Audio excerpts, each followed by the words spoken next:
Assalamualaikum warahmatullahi wabarakatuh. Alhamdulillah, kita selalu mengucapkan kalimat yang selalu didengar oleh Sang Pencipta. Kalimat ini yang telah Dia turunkan dari atas langit sana dan Dia perintahkan kepada setiap orang yang beriman untuk diucapkan. Dan dengan memuji namanya dengan kalimat mulia ini, maka segala kebutuhan kita dipenuhi olehnya. Juga kita panjatkan salam hormat, salawat dan taslim kepada manusia yang telah diperintahkan oleh Allah untuk mengucapkan kepadanya. Dan ini dalam bentuk ibadah juga bagi orang-orang beriman. Dan juga dengan harapan yang sangat luar biasa sebagai seorang hamba yang fakir kepada Tuhannya, agar diberikan 10 kali tambahan karunia yang telah dijanjikan dengan mengucapkan 1 kali salam hormat ini. Juga sebagai balas jasa kepada manusia terbaik, yang manusia yang paling pantas untuk dicintai, dihormati dan juga ditunduki syariat yang dibawa olehnya, manusia yang paling penyayang dan pemimpin anak Adam baik di dunia maupun di akhirat nantinya. Maka sangat wajar kalau kita selalu mengucapkan salawat dan taslim kepada Nabi besar Muhammad sallallahu alaihi wasallam.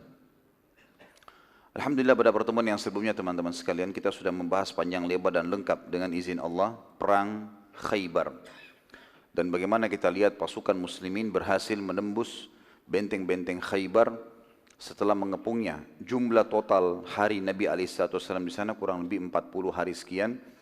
Dan untuk menembus sekian banyak benteng orang-orang Yahudi, dan akhirnya berhasil dimenangkan oleh Nabi SAW.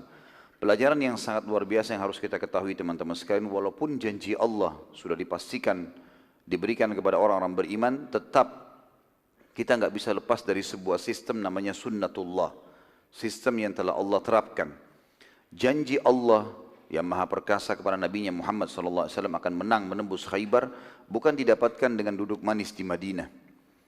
Nabi SAW waktu balik dari perang atau kesepakatan Hudaybiyah dan akan menuju ke perang Khaybar, belum bisa saja duduk manis di Madinah. Allah sudah janjikan menang, nanti Khaybar akan mengalah dengan sendirinya. Itu tidak.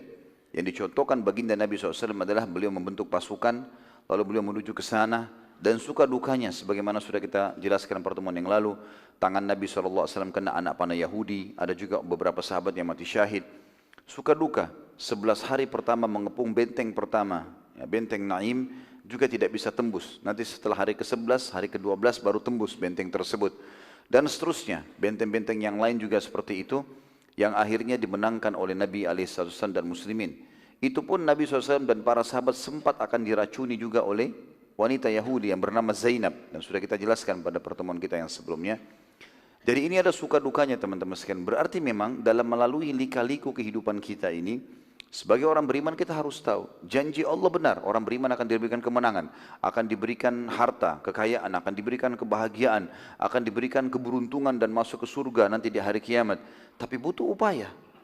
Allah SWT tidak ingin kita bermalas-malasan, Allah ingin kita berusaha. Makanya Umar bin Khattab radhiyallahu anhu pernah menemui beberapa orang di hari Jumat, selepas Jumat duduk di masjid, enggak bergerak. Kata Umar, kenapa kalian di sini?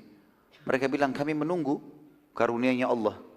Kata Umar bin Khattab sambil memarahi mereka, kalian betul-betul ya sudah jauh dari ajaran agama kalian. Kalian sudah tahu, kalian memanggil Tuhan, ya Allah berikan aku rezeki, sementara kalian tidak ikhtiar, tidak berbuat. Dan kalian sudah tahu bahwasanya Allah tidak akan pernah mencatatkan langit akan menghujankan emas atau perak. Artinya disuruh bergerak. Kalau kita teman-teman sekalian cukup dengan beriman, sudahlah saya beriman. Lalu sholat, ya sudah ucapin saja saya sholat saja, sudah selesai masuk surga. Maka itu berarti mudah sekali. Tapi Allah suruh kita ke masjid, disebutkan fadilahnya, melangkah, ada wudunya, ada wajibnya, ada sunnahnya, ada suka dukanya, gitu kan? Maka kalau antum, misal seseorang di antara kita bertanya, Ustaz saya sudah beriman, saya coba istiqomah, masuk dalam pengajian-pengajian, coba menerapkan sunnah-sunnah Nabi, kenapa masih ada cobaan hidup? Ya memang harus itu dilalui. Dan kalau tidak ada suka dukanya, lalu apa yang akan antum kenang nanti di dunia ini? Dengan adanya suka duka, adanya sakit, adanya gangguan orang, adanya sukses, ya, adanya kalah, adanya menang, adanya sehat, adanya sakit. Kita punya kenangan dalam kehidupan dunia. Kalau tidak, maka tidak ada sesuatu yang bisa diceritakan. Kalau polos-polos saja tidak ada sesuatu yang bisa dilalui. Maka tetap kita berpegang pada firman Allah Subhanahu wa taala dalam surah Maryam. Renungi baik-baik ayat ini. Allah Subhanahu wa taala berfirman, A'udzubillahi minasyaitonirrajim. Rabbus samawati wal ardi wa ma bainahuma fa'budhu wastabir li'ibadati. Hal ta'lamu lahu samia? Allah itu adalah pencipta, pemilik, penguasa semua langit dan bumi dan apapun ada di antara keduanya. Maka sembahlah dia, hanya tunduk, patuh, nikmati, kerjakan apa yang diperintahkan dan dihalalkan dan jauhi apa yang dilarang dan bersabar dalam masalah itu. Laluin dengan suka dukanya. Sabar, laluin. Maka kalian tentu tidak akan pernah mendapatkan Tuhan selain dia. Jadi sangat jelas sekali bagaimana prosesi-prosesi kehidupan akan kita lalui. Dan itu yang dilalui oleh Nabi SAW. Ini pelajaran penting teman-teman sekalian. Karena kejadian Khaybar ini kejadian yang sangat besar. Janji pasti menang. Tapi Nabi SAW melalui suka dukanya. Begitu pula kaum muslimin banyak yang mengkhayal. Oh kita akan bisa mengembalikan Palestina. Kita akan menang, kita akan begini. Tapi mereka tidak ada upaya sama sekali. Tidak ada pendalaman ilmu agama, tidak ada upaya untuk berdoa kepada Allah, tidak ada upaya untuk mengatur sebuah strategi ke sana, enggak ada. Lalu kemudian mengkhayal Palestina akan kembali. Ya, itu enggak mungkin itu, mustahil, gitu kan. Begitu pula orang-orang yang banyak menjadi dai kemudian mereka berharap oh agama bisa tersebar tanpa harus bisa mengajar, enggak perlu mengajar, enggak perlu susun materi. Udahlah, ini Islam terimalah benar, enggak bisa. Pasti akan ada proses-proses. Susun materi, sampaikan, ada orang yang terima, ada orang yang menolak, ada suka dukanya. Sebagaimana Nabi SAW lalui itu. Sekarang kita masuk teman-teman sekalian ke kejadian-kejadian setelah pembebasan Khaybar.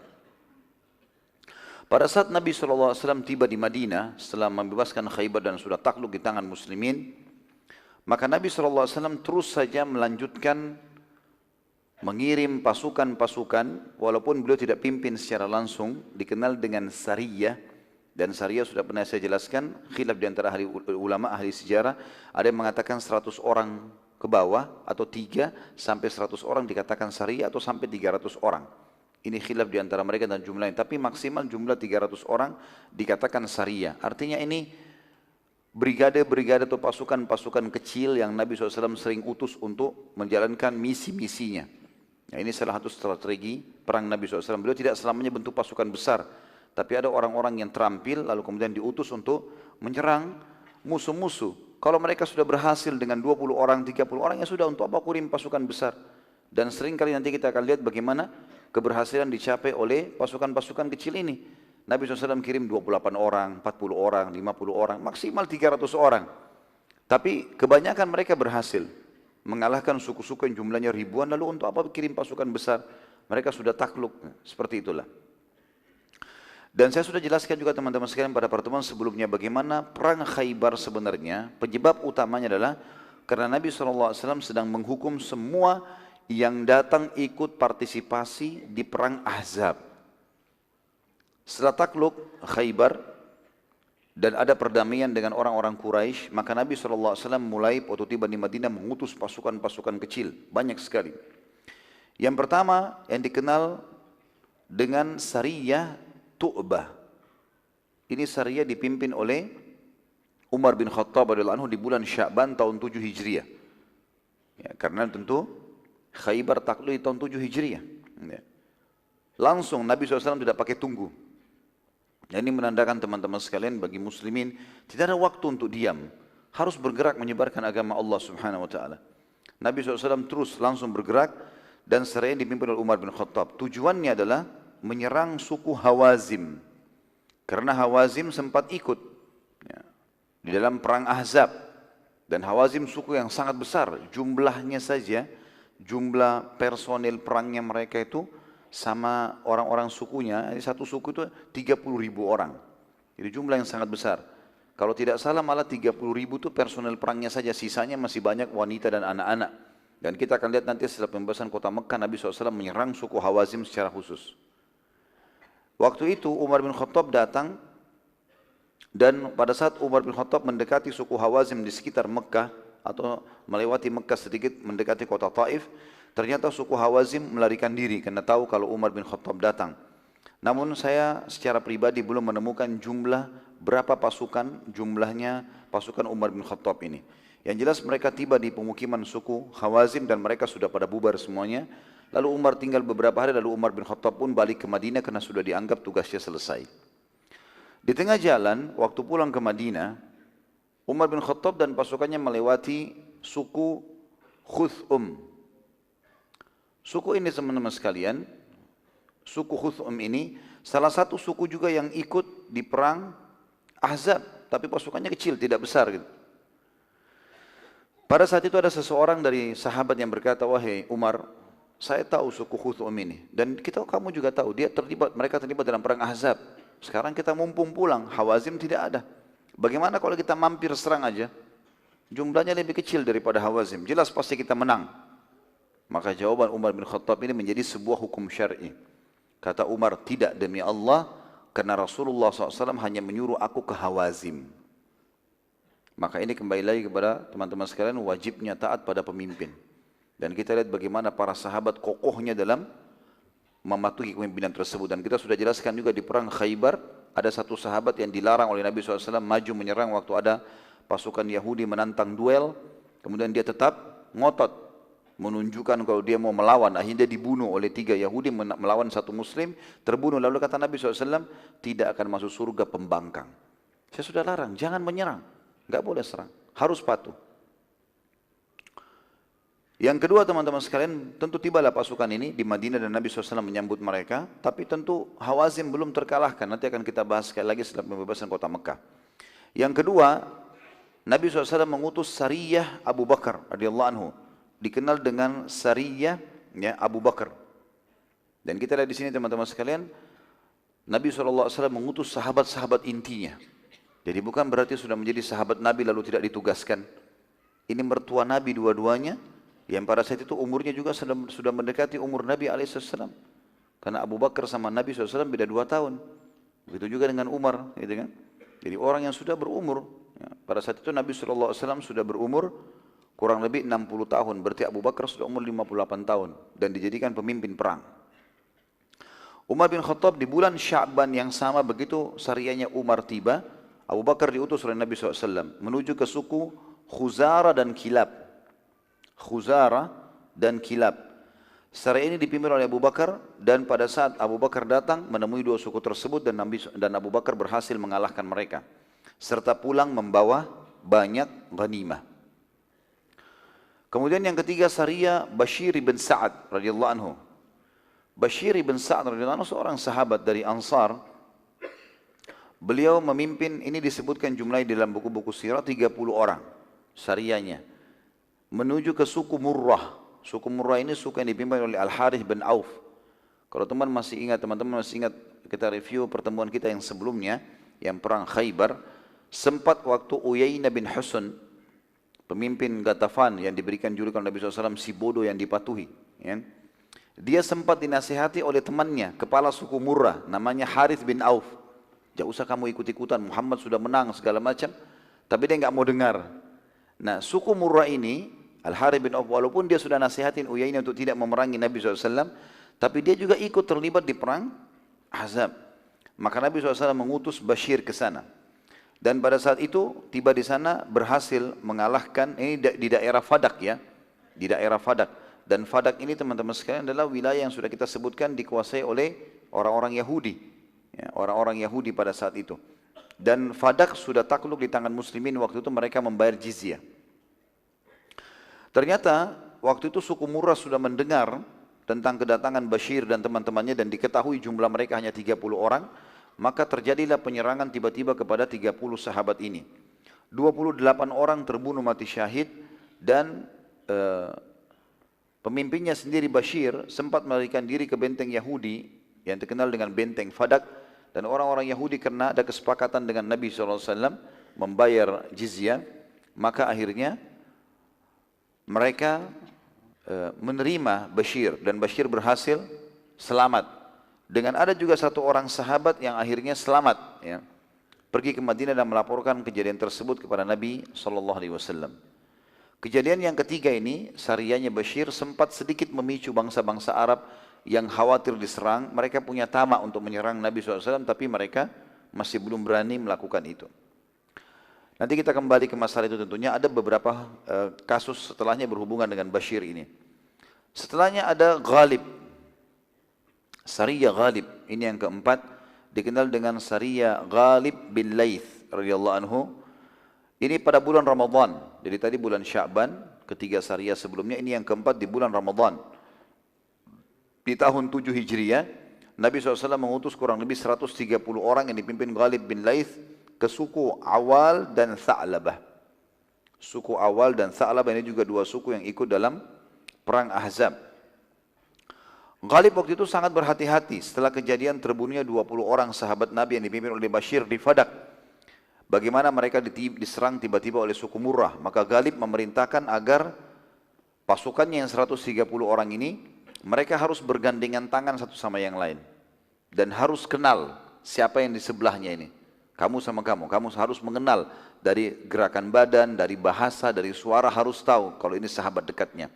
Dan mereka harus jalan sama-sama. Dan kalau ada misalnya muslimin di depannya, mereka bisa saling mengingatkan, itu muslim, jangan sampai kita salah bunuh. Karena rencananya si Ghalib ini akan menyerang dua suku tadi di malam hari.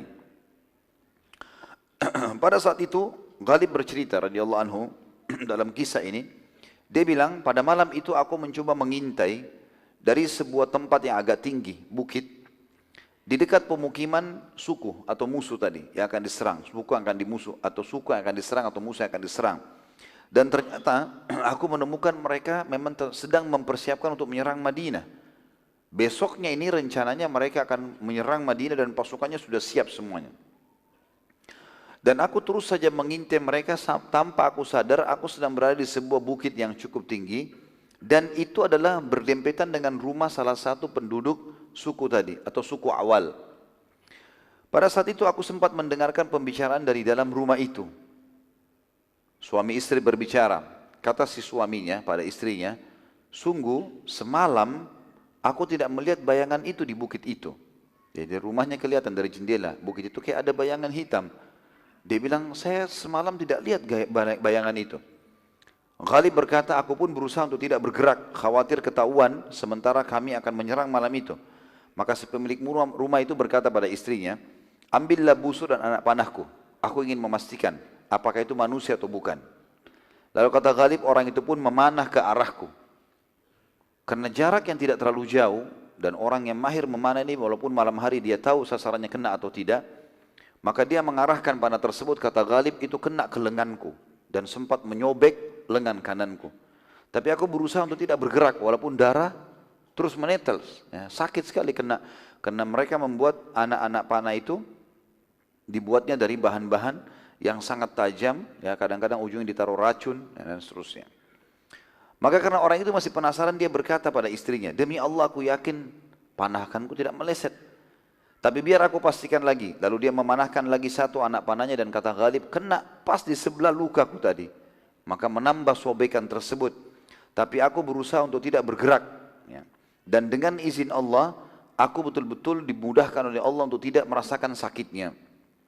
Orang itu lalu berkata pada istrinya, demi Allah, kalau itu sesuatu yang bergerak, itu adalah sesuatu yang bernyawa, maka tidak akan mungkin dia bisa hidup. Anak panah tadi itu sudah mematikan pasti. Tapi ini tidak bergerak sama sekali. Maka gara-gara itu kedua suami istri tidur malam itu, lalu Ghalib pun kembali ke pasukannya lalu menyerang pada malam itu dan alhamdulillah berhasil. Ya, berhasil. Pada saat sudah berhasil teman-teman sekalian, maka Ghalib mengumpulkan pasukannya karena jumlah cuma 130 orang. Suku ini awal ini sangat besar, ribuan orang. Maka Ghalib mengatakan, ingat, kalau ada yang lari jangan dikejar. Biarkan saja. Cukup kita sudah menang dan mereka tahu muslimin sedang menyerang. Karena nanti khawatir ketahuan jumlahnya. Maka pada saat itu pun akhirnya salah satu sahabat yang masyhur, ya, namanya Usama bin Zaid radhiyallahu anhu, dia dan ayahnya dikenal dengan kekasih Nabi SAW. Kebetulan dia berjalan berdampingan dengan satu orang Ansar, berpegangan tangan. Kalau ada musuh baru mereka lepas tangan menyerang musuh. Rupanya Usama bin Zaid ini melihat waktu lagi ditawan musuh-musuh yang ada di depan mereka, ada satu musuh dari suku awal namanya Mirdas. Mirdas bin Nuhaik. Mirdas bin Nuhaik ini mencaci maki muslimin, mencaci maki Islam, mencaci maki Nabi SAW. Sambil dia lari, dia caci maki lalu dia lari. Tadi perintah pemimpin, jangan kejar, udah biarin aja. Gitu kan. Tapi Usama nggak bisa tahan lihat orang ini. Terus saja dia menghina agama Islam, olok-olok, tapi tidak disebutkan itu jenis olok-olok yang jelas. Dikata ahli sejarah, dia mengolok-olok dan dia juga menghina Nabi SAW. Maka Usama bin Zaid, supaya dia tidak melanggar perintah pimpinannya, dia coba menjalankan kudanya pelan-pelan. Kalau orang itu tidak menjauh, akan diserang oleh Usama. Waktu Usama mendekat, orang ini mengolok-olok, kemudian Usama mendekat, dia lari. Usama jalan lagi, mendekat lagi, dia olok-olok lagi. Begitu Usama lebih dekat, dia lari lagi. Seperti itulah. Sampai akhirnya Usama tidak tahan, Usama pun turun dari kudanya, kemudian mengejar orang tersebut. Terjadilah duel antara Usama dengan orang ini. Dalam kisah yang masyhur, tentu antum sudah tahu kisah ini, tapi nama Mirdas mungkin tidak semua orang mengetahui kalau ini adalah kasusnya Mirdas bin Nuhaik. Maka Usama bin Zaid pun berhasil menaklukkan orang ini. Mirdas ditebas, dipukul sehingga tangannya kena dan pedangnya jatuh. Lalu Mirdas waktu melihat Usama mengangkat pedangnya, dia mengatakan asyhadu an la ilaha illallah wa anna Muhammadar Rasulullah. Usama yang angkat pedangnya bingung, ini orang ditebas enggak nih? Tadi dia, kata Usama, sebelum dia ucapkan syahadat, dia berusaha menyerang saya, kalau saya tidak berhasil membunuh dia sudah bunuh saya. Tapi Usama bimbang, beberapa detik, orang ini syahadat, dia juga diam, setelah syahadat dia diam, tidak tahu harus ambil keputusan apa. Sahabatnya juga, Usama yang orang Ansar tidak tahu harus buat apa. Maka Usama ambil kesimpulan, bunuh saja. Ditebas sama Usama. Matilah orang itu. Karena orang ini padahal sudah bilang, asyhadu an la ilaha illallah wa anna Muhammad Rasulullah. Syahadat dia. Maka temannya Usama dari Ansar bilang, wahai Usama, kenapa kau bunuh dia? Bukankah dia sudah syahadat? Kata Usama, demi Allah dari tadi dia mencaci maki Allah, mencaci Islam, mencaci maki Islam, mencaci maki Nabi SAW. Dan kemudian saya serang dia, dia melawan. Kalau saya tidak membunuh, dia sudah membunuh saya nih, gitu kan?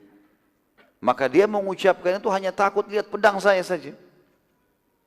Kata orang ini, orang Ansar ini, sungguh saya tidak tahu permasalahanmu ini. Harus dilaporkan kepada Ghalib, pimpinannya. Mereka kata kepada Ghalib radhiyallahu anhu, wahai Ghalib, kejadiannya seperti ini. Kata si Ansar, Usama ini bunuh satu orang, Mirdas namanya, sempat syahadat.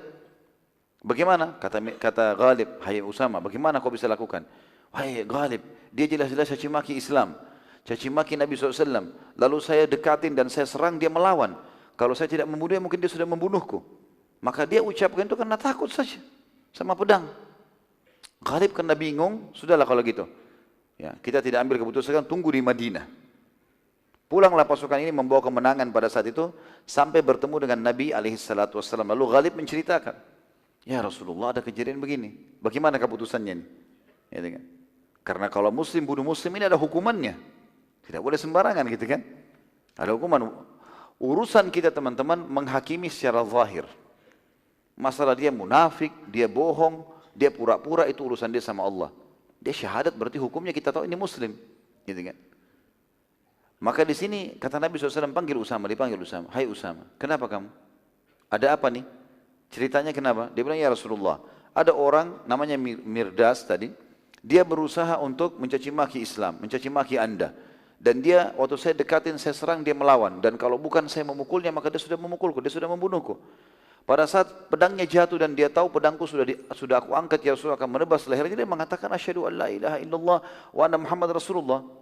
Lalu kenapa kau bunuh? Dia bilang, ya Rasulullah, jelas-jelas dia mengucapkan karena takut lihat pedang saya.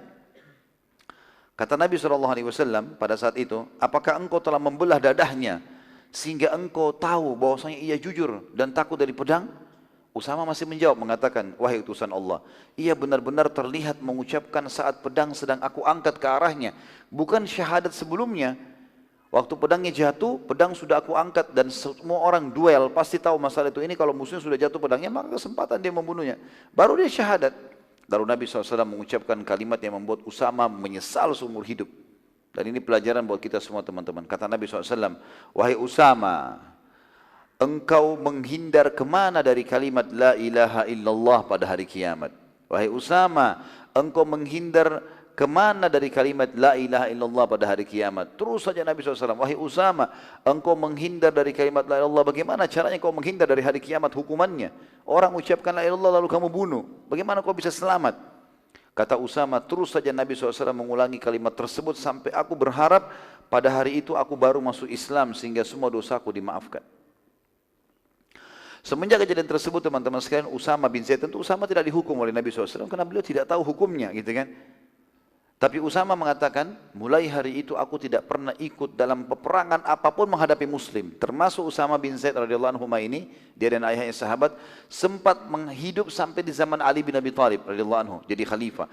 Dan waktu terjadi perang Jamal, perang Siffin, perang antara Ali dengan Aisyah radhiyallahu anhu ajma'in, dengan Muawiyah radhiyallahu anhu ajma'in ini, satu-satunya sahabat yang tidak ikut, di antara sahabat yang tidak ikut, bukan satunya, di antara sahabat yang tidak ikut adalah Usama bin Zaid.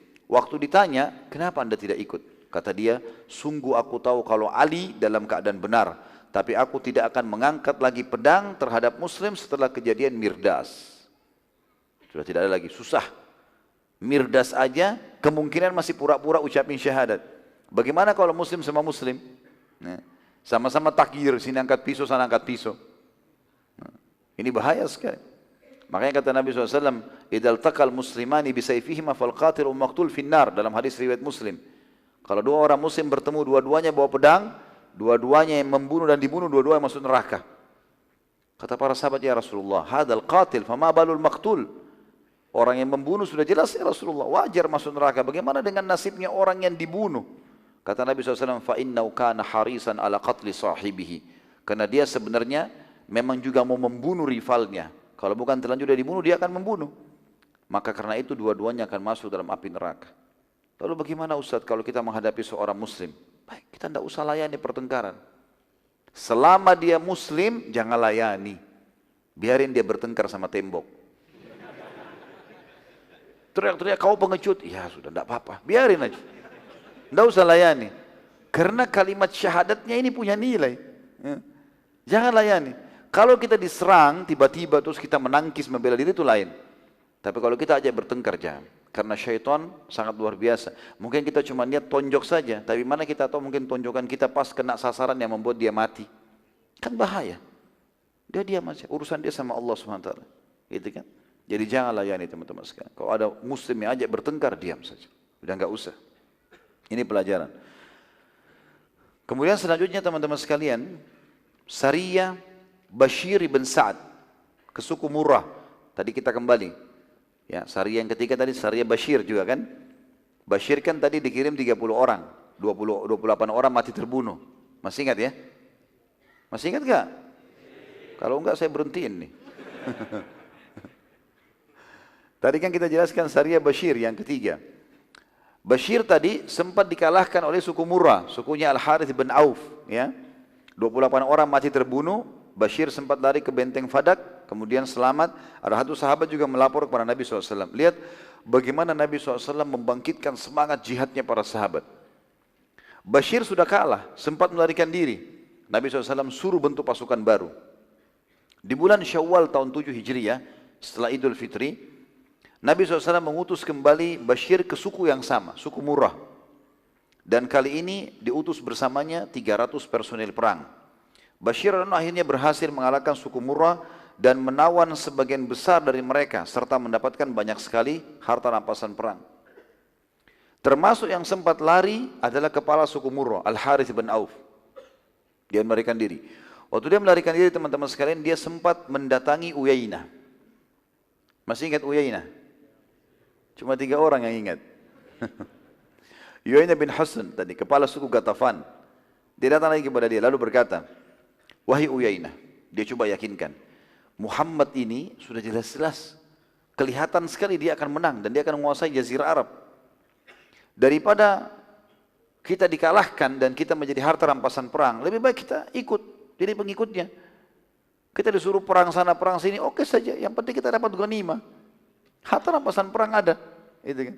Mereka ini belum ada keimanan, bukan mau masuk Islam karena keimanan, tapi karena mau ikut-ikutan perang. Daripada dikalahkan lebih baik masuk Islam.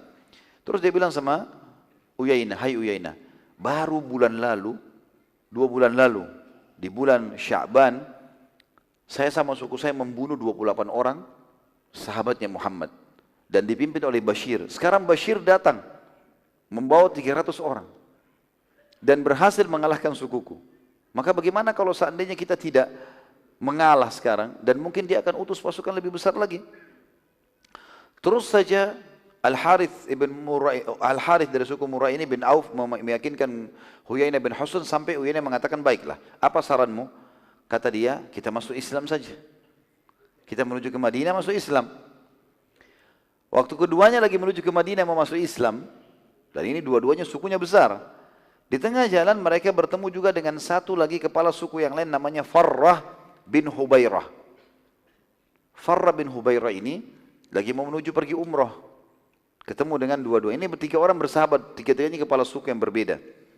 Farrah bertanya kepada keduanya, kepada Al-Harith dan juga Uyainah, mau kemana kalian? Kata mereka, kami mau ke Madinah, masuk Islam, menjadi pengikut Muhammad. Farrah berkata, sabar dulu. Aku akan menuju ke Mekah untuk umrah dan melihat keputusan Quraisy. Bila Quraisy bersiap-siap memerangi Madinah, maka tunggu sampai siapa yang menang. Yang menang kita dukung. Kita jadi pengikutnya. Karena mereka tujuannya bukan untuk masuk ikut akidah, cuma untuk mencari keamanan saja. Bila Muhammad yang menang, maka jadilah pengikutnya. Tapi bila Quraisy yang menang, untuk apa kalian jadi pengikutnya Muhammad? Toh juga kalah. Maka gara-gara pertimbangan ini dari Farrah, keduanya batalkan masuk Islam. Ini. Uyainah dan Al-Harith mengatakan pendapat yang baik. Kita tunggu saja nanti. Mereka tunggulah. Si Farrah pergi ke Mekah. Memang dia mau umrah, tapi umrah jahiliyah ini ya. Farrah pada saat tiba di Mekah dan selesai umrahnya, maka dia sempat bertanya kepada tokoh-tokoh Quraisy. Orang-orang Quraisy tahu dia ini kepala suku juga. Apa keputusan kalian tentang kesepakatan dengan Muhammad? Kata Quraisy, sungguh kami hanya berdamai sesaat saja dengan Muhammad agar kami bisa mengatur strategi menghabisi Muhammad dan para pengikutnya. Maka si Farrah mulai bimbang. Ini jangan sampai Quraisy ini bohong saja dengan kesepakatan Hudaybiyah. Terungkap lebih jauh lagi, ternyata pada saat itu kebetulan ada kepala suku Bakr. Kalau teman-teman masih ingat suku Bakr, waktu terjadi kesepakatan Hudaybiyah, sempat di antara poin kesepakatan, suku Arab manapun yang mau jadi sekutunya Muslimin silahkan, yang mau jadi sekutunya Quraisy silahkan. Suku Bakr sempat menjadi sekutunya Quraisy. Dan lawannya suku Bakr selalu mereka berperang namanya suku Khuza'ah. Ini jadi sekutunya Muslimin. Dan nanti kita akan lihat, belum sampai 10 tahun tentunya, baru 3-4 tahun berjalan kesepakatan Hudaybiyah, itu sudah terjadi pembatalan karena ada pengkhianatan. Kepala suku Bakr, Bakr ini sekutunya Quraisy. Khuza'ah sekutunya Muslimin. Nama kepala suku Bakr Naufal bin Muawiyah Ad-Daili. Naufal bin Muawiyah Ad-Daili. Dia waktu itu, teman-teman sekalian, kebetulan lagi ada di Mekah dan dilihat oleh Farrah ini. Dia bilang kepada Quraisy, ayolah kita perangi suku Khuza'ah. Terus saja dia memotivasi agar Quraisy mau memerangi suku Khuza'ah. Walaupun Quraisy masih belum menanggapi. Akhirnya Farrah mengambil kesimpulan. Kayaknya Quraisy ini hanya berbohong, dusta saja dan mengatur tipu daya dalam kesepakatan Hudaybiyah. Maka ia pun pulang lalu dia sampaikan kepada Uyainah dan Harith tentang cerita Mekah. Gara-gara ini Uyainah dan Harith akhirnya menunda keislaman mereka. Di sini tentu teman-teman sekalian sebuah pelajaran, subhanallah. Keinginan masuk Islam kedua orang tersebut hanya karena takut, dan ini bisa terjadi. Jadi ada orang masuk Islam teman-teman karena takut dengan muslimin. Ya, takut karena keamanan mereka misalnya. Ada orang masuk Islam mungkin karena ekonomi. Susah hidupnya, dibantu oleh muslimin. Ada orang masuk Islam karena pernikahan, karena suka sama orang muslim, lalu menikah. Ada orang mungkin masuk Islam hanya suka pakaiannya umat Islam. Ya, ada orang begitu, gitu kan?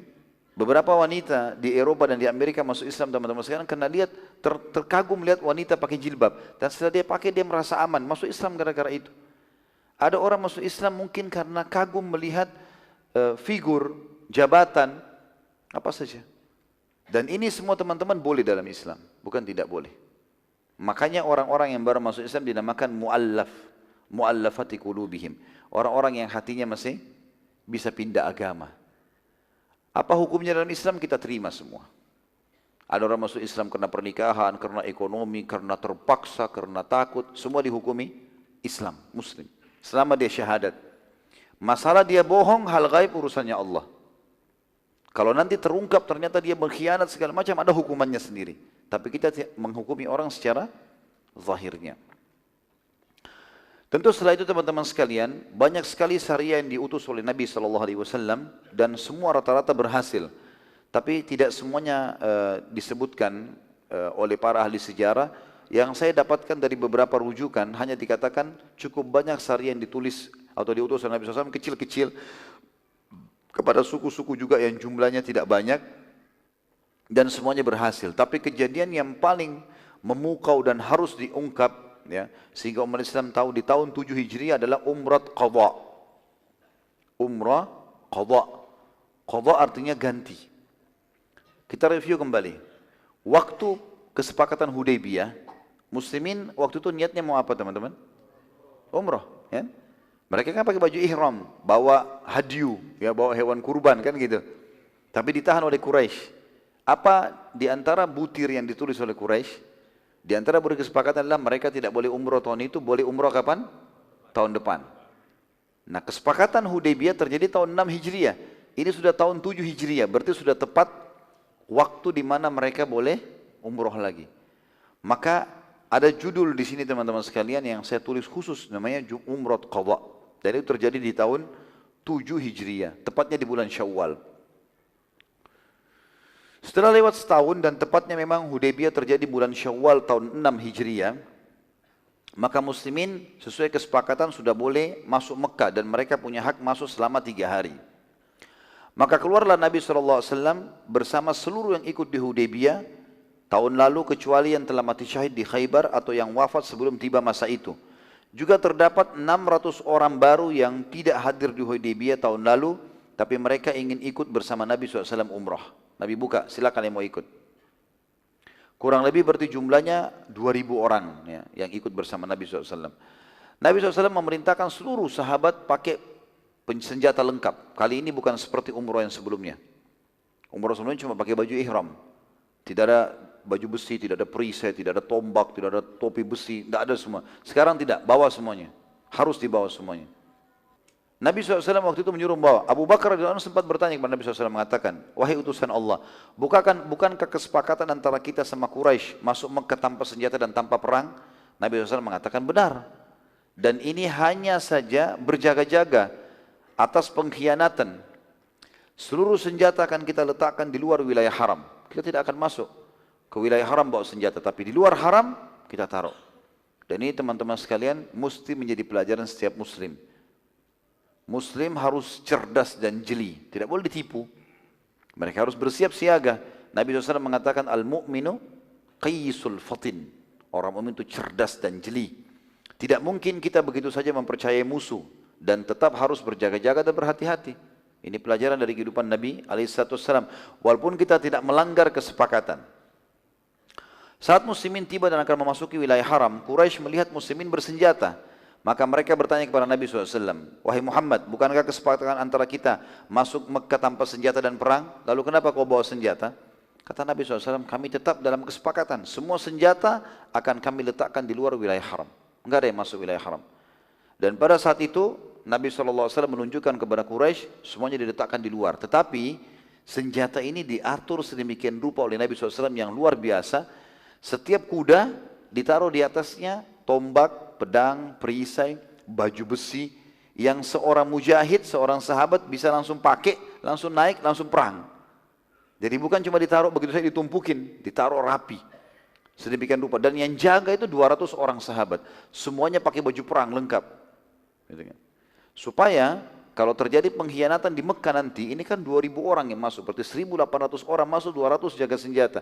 Ini kalau dibunuh masal di Mekah jadi masalah. 200 orang ini harus siap untuk membawa senjata masuk ke dalam.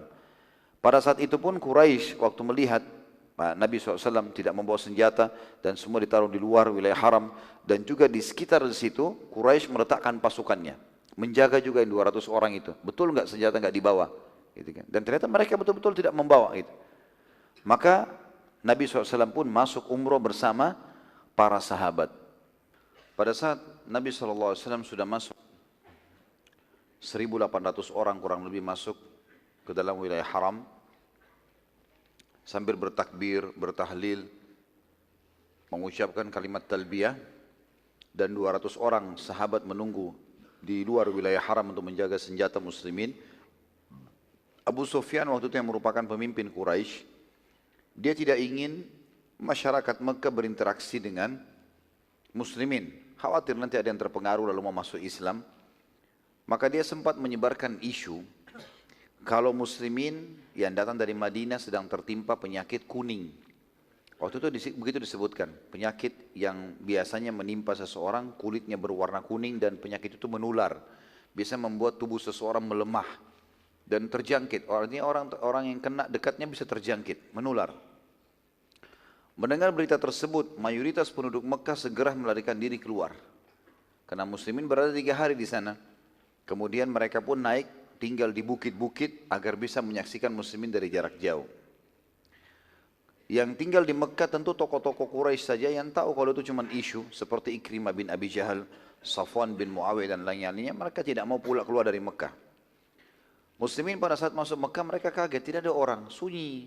Cuma ada beberapa orang saja dari tokoh-tokoh Quraisy. Maka mereka pun lebih gembira, mereka bisa bertakbir, bertahlil, mereka bisa tawaf, bahkan menyelesaikan umrohnya dengan sangat mudah. Nabi SAW waktu itu sudah 7 tahun tidak memasuki kota Mekah dan beliau sangat gembira, demikian juga muslimin. Mereka terus bersyukur kepada Allah tentu yang maha mulia. Namun pada saat akan tawaf, Nabi SAW sempat mendengar isu tadi. Kalau Abu Sufyan menyebarkan berita itu, Abu Sufyan belum masuk Islam. Menyebarkan isu tidak benar bahwasanya muslimin kena penyakit kuning dan ini yang menyebabkan kenapa Mekah jadi kosong. Maka Nabi SAW mengucapkan sabdanya yang masyhur, Allah akan merahmati siapapun yang menunjukkan kekuatannya pada hari ini. Artinya ini perintah Nabi SAW untuk seluruh muslimin yang dianggap remeh oleh musuh untuk menunjukkan kekuatan mereka. Apapun yang mereka mampu, keterampilannya, kekuatannya, suaranya, gerakan tubuhnya, harus dia tunjukkan kepada orang-orang kafir bila mana memang mereka dasarnya mau memfitnah muslimin atau bahkan memang menantang muslimin seakan-akan muslim itu lemah. Nabi SAW lalu memperlihatkan kepada para sahabat apa yang mereka harus lakukan. Nabi SAW memperlihatkan lengan sebelah kanan beliau, melipat baju ihram dari bawah ketiaknya SAW sehingga lengan kanan semuanya kelihatan dan Nabi SAW memang memiliki tubuh yang sangat kekar, berotot. Kemudian beliau menyuruh sahabat semua melakukan itu. Maka semua sahabat pun melakukan, 1000 lebih orang semuanya pakai begitu. Tawaf secara bersamaan. Kemudian Nabi SAW menunjukkan berjalan atau berlari ramel. Ramel itu aslinya berlari kecil. Dan biasanya berlari kecil ini berlari di tempat tapi sedikit bergerak. Dan ini membutuhkan ekstra tenaga. Orang kalau berlari langsung kencang mungkin lebih sedikit tenaga yang dikeluarkan. Tapi kalau berlari di tempat dan sambil berjalan tetap bergerak ke depan, dengan padatnya orang membutuhkan ekstra energi. Dan ini harus orang yang sehat. Nabi SAW menunjukkan itu dan para sahabat juga melakukannya. Dan akhirnya ini menjadi sunnah. Disilakan dengan ramal. Di 7 putaran, sunnah orang yang sedang umroh atau haji atau yang sedang tawaf memakai baju ihram. Ini memperlihatkan lengan sebelah kanannya karena kejadian itu. Maka semua sahabat melakukan itu sambil membaca doa.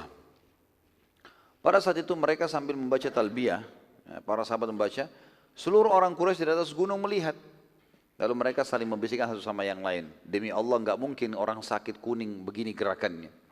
Orang penyakit kuning itu lemah semua. Ini 1000 semuanya dengan suara yang keras, dengan postur tubuh yang berlari kecil di tempat, dengan memperlihatkan lengan mereka. Ini enggak mungkin. Maka akhirnya terhilangkanlah isu tersebut karena penglihatan mata mereka sendiri. Namun melihat kejadian tersebut tentunya, karena sudah terlanjur mereka keluar dari Mekah, dan mereka tidak mau masuk kecuali sudah 3 hari, maka seorang sahabat itu lagi tawaf, namanya Abdullah ibn Rawaha radhiyallahu anhu. Abdullah bin Rawaha ini salah satu sahabat yang nanti mati syahid tentunya ya, di perang Mu'tah. Beliau melantunkan syair waktu lagi tawaf, dan syair ini semuanya berisikan tantangan perang. Beliau mengatakan kalimat masyhur, khallu banil kuffara an sabili. Ya. Artinya biarkan saja orang-orang kafir menentukan jalan hidupnya. Inni syahidtu annahu rasulu. Ya. Karena sungguhnya aku sendiri telah bersaksi bahwasanya Muhammad ini benar-benar utusan Allah. Haqqan wa kullul khairi fi sabilih. Ini sebuah kebenaran dan semua kebaikan hanya ada di jalan ajarannya atau di jalannya. Maksudnya jalan Nabi Muhammad SAW. Nahnu qatalnakum ala ta'wilih. Dan kami pasti memerangi kalian hai Quraisy sesuai dengan instruksinya. Suruh perang, kami perang. Kama darabnakum ala tanzili, dan kami juga akan memenggal leher-leher kalian. Ya. Sesuai dengan tuntunan Al-Quran yang telah turun kepadanya. Darban yazilul hammu ammaqili, pukulan ya, atau tebasan yang akan menyebabkan kesedihan bagi yang tertimpa. Wa yarhalul khalilu an khalili, dan pasti pukulan itu akan memisahkan antara kekasih dengan kekasihnya. Dengan suara keras. Rupanya ada beberapa sahabat dengar syair ini, mereka tertarik dengan kalimatnya, mereka ulangi, jadi suaranya jadi besar. Umar bin Khattab radhiyallahu anhu pada saat itu, tentu ini teman-teman sekalian, syair-syair ini syair tantangan perang ini. Ya, kami menebas leher kalian dengan Al-Quran, kami memerangi kalian karena perintah Nabi kami sedang bersama kami. Begitulah maknanya. Beliau suruh kita perangi kalian, kami akan perangi kalian sekarang juga. Tantangan perang, lagi tawaf. Gitu. Umar bin Khattab sempat menegur waktu itu Abdullah bin Rawahah, "Hai Abdullah, apa yang kau ucapkan?" Waktu itu Umar menegur, kata ahli sejarah, ada dua sebabnya. Yang pertama, pada saat orang lagi tawaf tidak semestinya lantunan syair ya, yang diucapkan, tapi mestinya doa dan zikir. Umar mau tegur itu sebenarnya. Yang kedua, muslimin sedang tidak bersenjata, sekarang senjata lagi di luar. Jangan sengaja cari gara-gara. Jangan sampai Quraisy terganggu dengan syair tersebut lalu tiba-tiba menyerang muslimin sementara muslimin belum siap. Maka Nabi SAW waktu dengar Umar berkata, "Hai Abdullah, apa yang kau ucapkan?" Maksudnya hati-hatilah, jaga lisanmu. Maka Nabi SAW berkata kepada Umar, "Hai Umar, tidak usah khawatir, aku mendengar. Aku juga dengar apa yang diucapkan Abdullah, biarin aja dia." Bahkan Nabi SAW mendukung pada saat itu.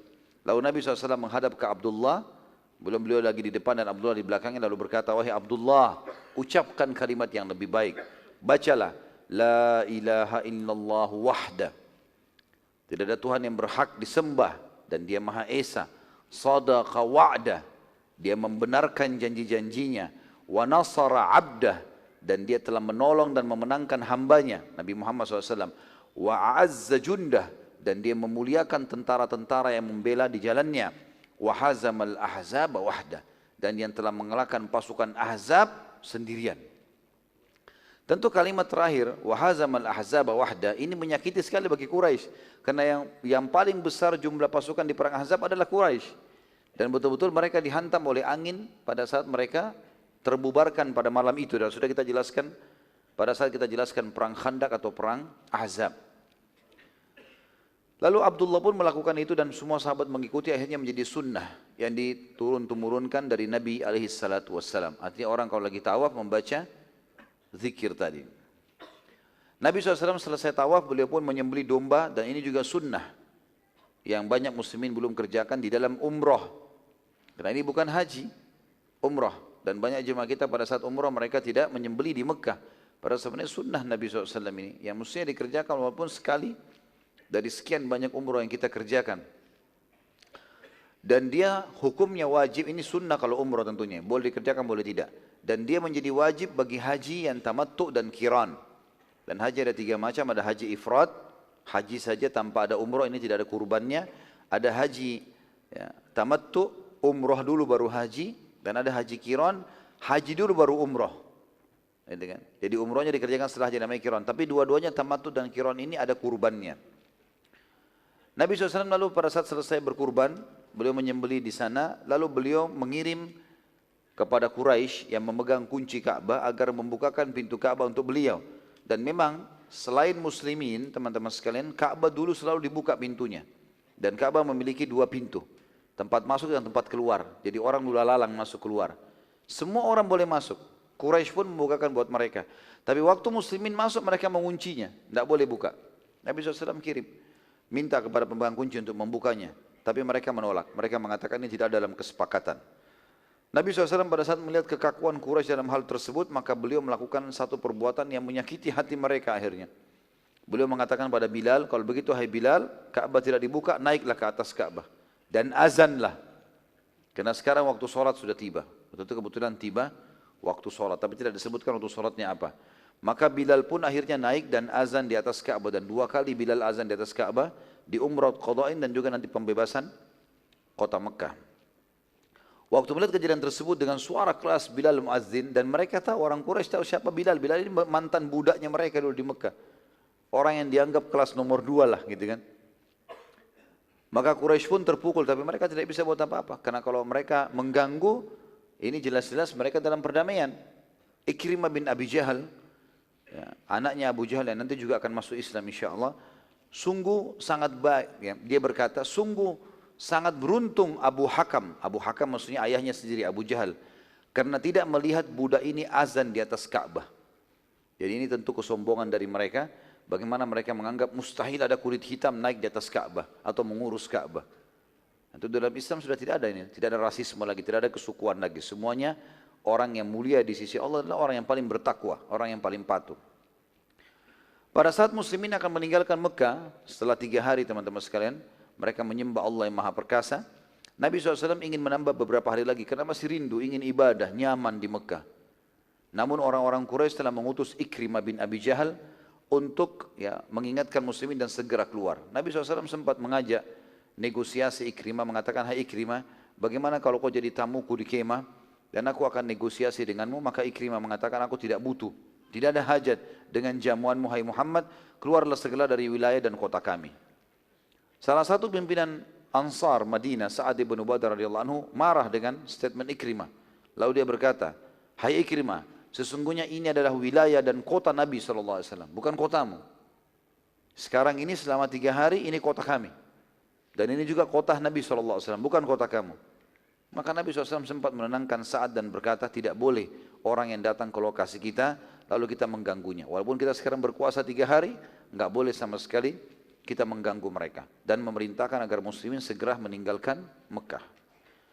Saat meninggalkan Mekah teman-teman sekalian, sebagian orang-orang bodoh dari Quraisy yang tidak faham, mereka tidak tahu nilainya kesepakatan. Maka mereka berusaha menyerang muslimin. Namun karena jumlahnya sedikit dan muslimin tahu masalah itu, kebetulan mereka sudah keluar dari wilayah haram, sudah bergabung. Dan pasukan yang 200 tadinya sudah mulai masuk ke Mekah, jadi 1.800 sekarang yang menjaga senjata. Mereka berusaha menyerang yang 1.800, mereka tidak tahu kalau ada 200 yang belum umrah. Bukan yang 200 diserang, tapi yang di luar wilayah haram. Mereka pun takut membunuh di wilayah haram. Waktu mereka menyerang, muslimin punya senjata lengkap. Langsung dihadapi oleh muslimin, begitu mereka melihat senjata, mereka pun akhirnya meninggalkan muslimin dan tidak berani melawan. Waktu sementara menunggu 200 orang, sahabat yang umrah tadi yang tadinya jaga senjata, ada satu orang yang bernama Abban ibn Walid bin Mughirah. Abban bin Walid bin Mughirah. Abban ini masuk Islam. Pada orang Mekah, dia datang, dia syahadat. Dan ini termasuk anak mudanya Mekah. Artinya orang yang sangat cerdas. Ya. Dia kemudian datang dan dia masuk Islam. Lalu kata Nabi SAW, wahai Abban, mana sahabatmu Khalid bin Walid? Itu Khalid bin Walid belum masuk Islam.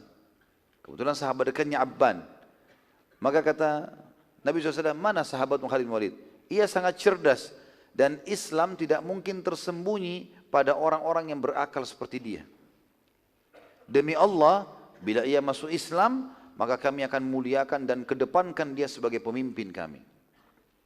Abban pada saat itu tidak mau lagi kembali ke Mekah.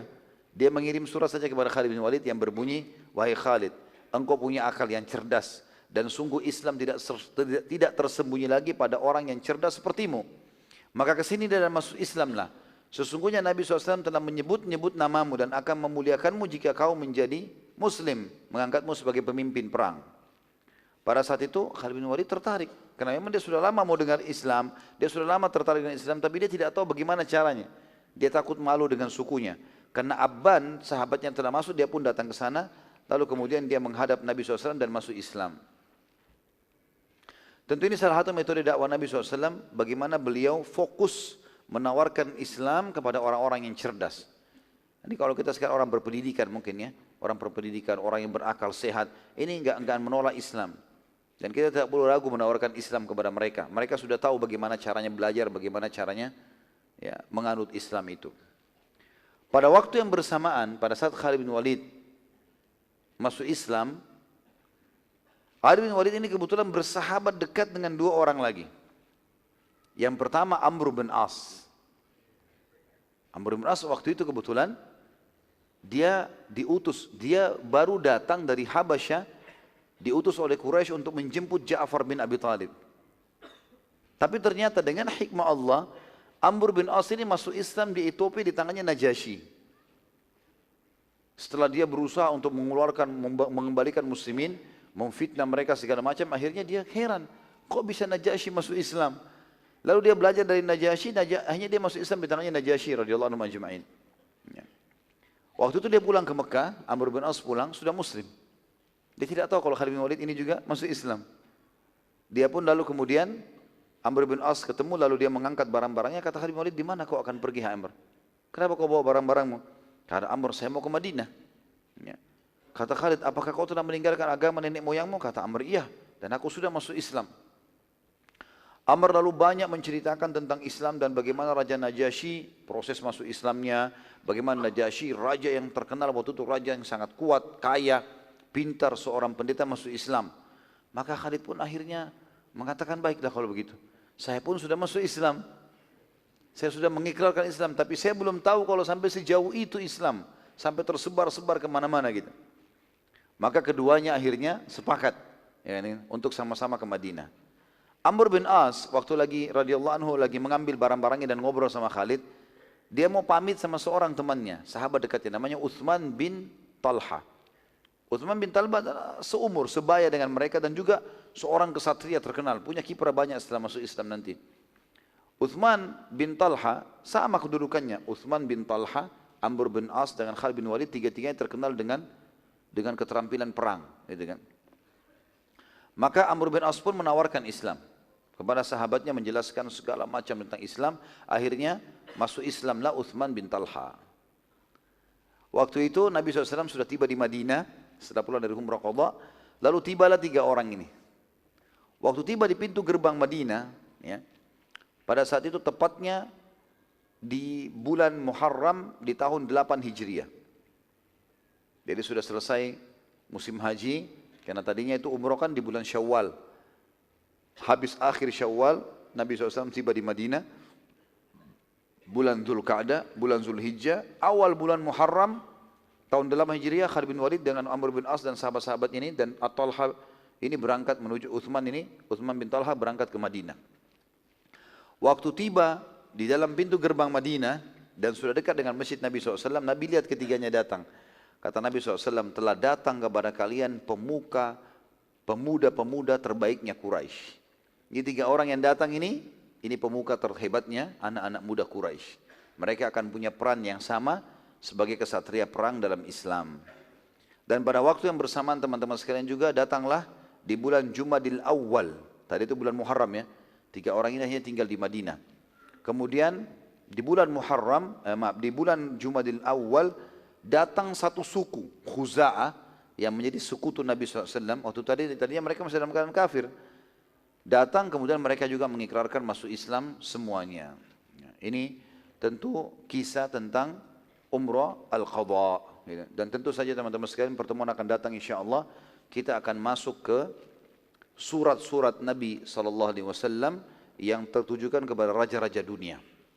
Dan bagaimana ini menandakan penyempurnaan agama Islam karena memang dasarnya mereka akan masuk Islam sebagaimana kita lihat nanti. Di antaranya surat kepada Herakl, surat kepada Muqaykis dan banyak raja-raja yang lain dan bagaimana fenomena kejadian pada saat itu.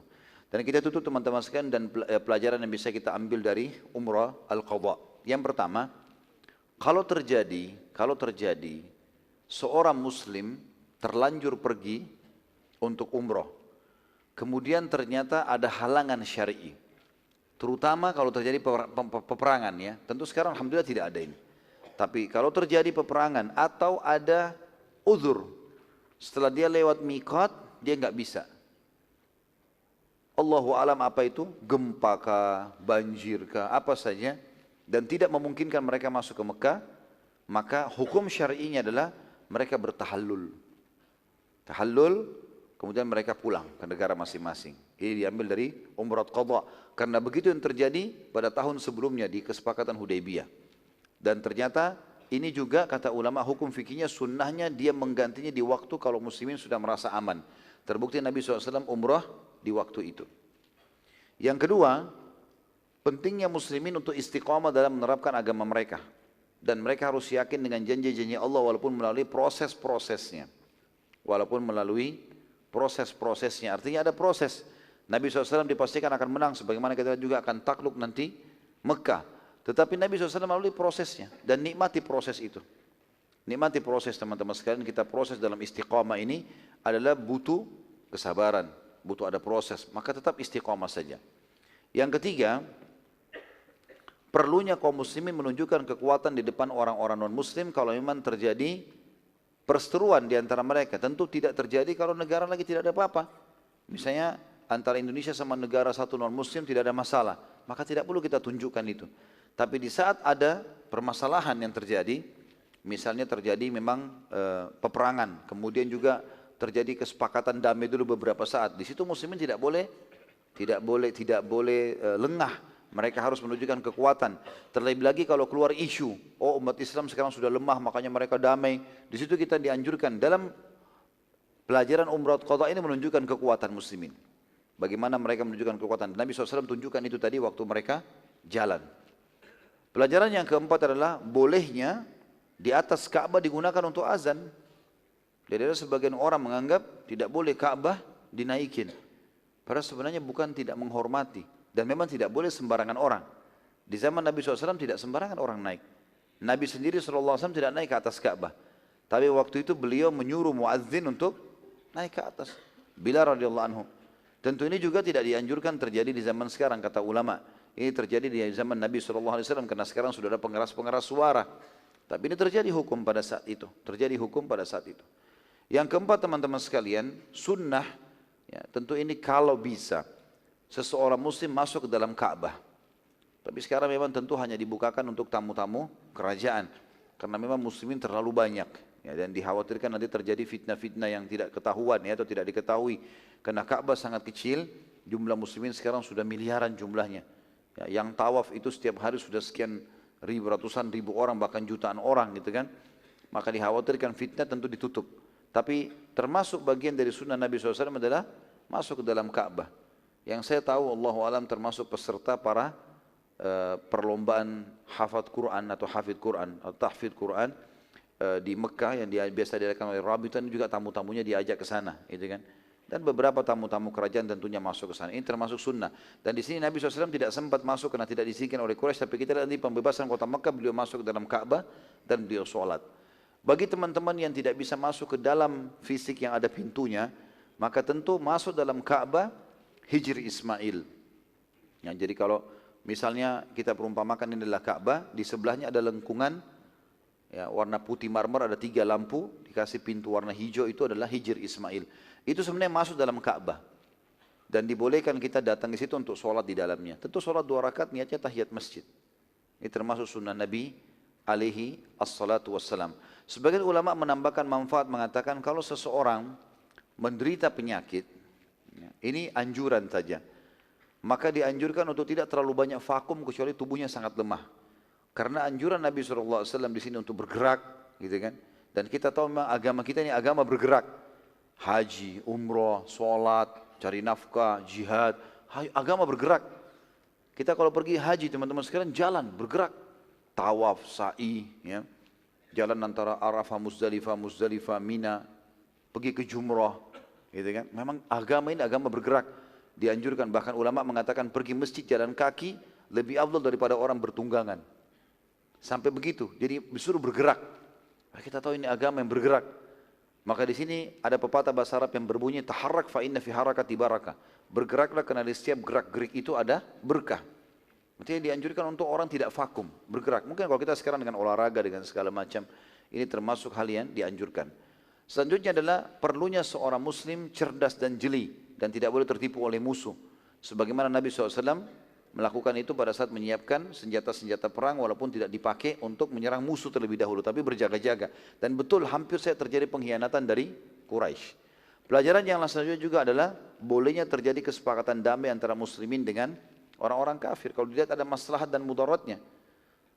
Nabi SAW di perang Khaybar yang sebelumnya kita jelaskan, waktu melihat ada orang-orang Yahudi Fadak, wilayah Fadak yang berusaha untuk menegosiasi dengan Nabi SAW, Nabi terima. Walaupun Nabi punya pasukan bisa menyerang, Tapi kalau mereka pertama menawarkan diri untuk damai, ya sudah kita damai. Karena kondisi damai teman-teman lebih memudahkan orang-orang kafir masuk Islam dibandingkan peperangan. Karena kalau dalam kondisi damai, kayak kita sekarang Masya Allah, negara-negara Islam banyak damai gitu kan, perdamaian dengan negara kafir, semuanya bisa lintas negara, kita masuk pakai paspor, pakai visa, masuk ke negara manapun bisa masuk gitu kan. Kita sekarang leluasa menawarkan Islam dan ini lebih mudah membuat orang lain terima Islam. Kita bisa sebarin buku, kita bisa berdialog, bebas, nggak ada masalah. Maka ini teman-teman sekalian adalah hal yang lebih penting dibandingkan peperangan. Kalau peperangan, umumnya itu bisa membangkitkan semangat orang mempertahankan agamanya, walaupun dia dalam keadaan salah. Gitu kan. Maka di sini perdamaian sangat penting, didahulukan. Karena memang target Islam adalah perdamaian, bukan penyerangan. Dan kata Nabi SAW kepada Ali bin Abi Thalib waktu sudah tahu pasti akan menembus benteng Khaybar, hai Ali, ingatlah. Engkau jalan dengan tenang, tawarkan Islam dulu. Kalau mereka nolak jizyah, kalau mereka tolak baru perang. Dan ketahuilah kalau ada satu orang saja dapat hidayah karena kau, karena dakwamu, itu lebih baik daripada unta betina merah. Artinya lebih baik kau menjadi penyebab orang dapat hidayah daripada kau perangi dia. Jangan kalian berharap musuh, kata Nabi SAW dalam juga di Khaybar waktu pertama tiba di benteng Khaybar. Jangan kalian berhadap bertemu musuh, kecilkan takbir kalian. Tapi kalau kalian ketemu kokohlah. Gitu kan? Seperti itu. Jadi kalaupun kita pergi jihad bukan termasuk pengecut. Kita berharap tidak bertemu musuh, tapi musuh tiba-tiba mengalah. Itu lebih baik. Tapi kalau bertemu dengan musuh kita kokohkan telapak kaki kita. Ini pelajaran-pelajaran teman-teman sekalian diambil dari ibadah ini atau perjalanan sirah ini dari tadi pagi kita bahas sampai malam ini tentunya. Dan yang terakhir teman-teman sekalian adanya keutamaan atau fadilah orang umroh. Dianjurkan orang umroh ya. Dan ini bolehnya juga seseorang umroh berulang-ulang kali. Sebagaimana disebutkan oleh para ahli sejarah atau para ulama tentang masalah umrohnya Nabi SAW. Walaupun ini adalah umroh qadha, tapi tetap beliau berarti seakan-akan melakukan umroh 2 kali. Karena 2 kali tahallul. Cuma yang pertama tertahan oleh musuh, lalu kemudian beliau umroh lagi. Setelahnya dan sesuai dengan sabda Nabi SAW juga, antara umroh dengan umroh, pengampunan dosa di antara keduanya kalau dijauhi dosa-dosa besar. Artinya dianjurkan seseorang untuk sering mengulanginya. Juga sabda Nabi SAW, umroh dan haji yang dikerjakan secara berkesinambungan, rutin, akan menghilangkan kesusahan hidup dan kemiskinan sebagaimana api menghilangkan karat dari besi. Allahu a'lam. Baiklah kalau begitu teman-teman, semoga Allah berkahi majelis kita dan kita berdoa kepada Sang Pencipta Allah dengan kemahamurahannya untuk menerima seluruh amal yang pernah kita kerjakan tanpa terkecuali sampai menjelang ajal datang nanti. Dan semoga seluruh dosa yang pernah kita kerjakan tanpa terkecuali sekecil sampai sebesar apapun diganti dengan kemahamurahannya menjadi pahala. Dan selalu kita doakan negara kita Indonesia agar menjadi negara yang aman, tentram, damai. Seluruh rezekinya dibukakan oleh Allah dari seluruh penjuruhnya dan seluruh utangnya terlunasi dengan izinnya tentunya. Dan seluruh muslimin di bawah naungan ukhuwah Islamiyah diangkat perselisihan di antara mereka dan dalam ibadah mereka kembali kepada Al-Quran dan Sunnah. Dan semoga saja seluruh wilayah Islam diberikan pemimpin muslim yang adil yang kembali kepada Al-Quran dan Sunnah.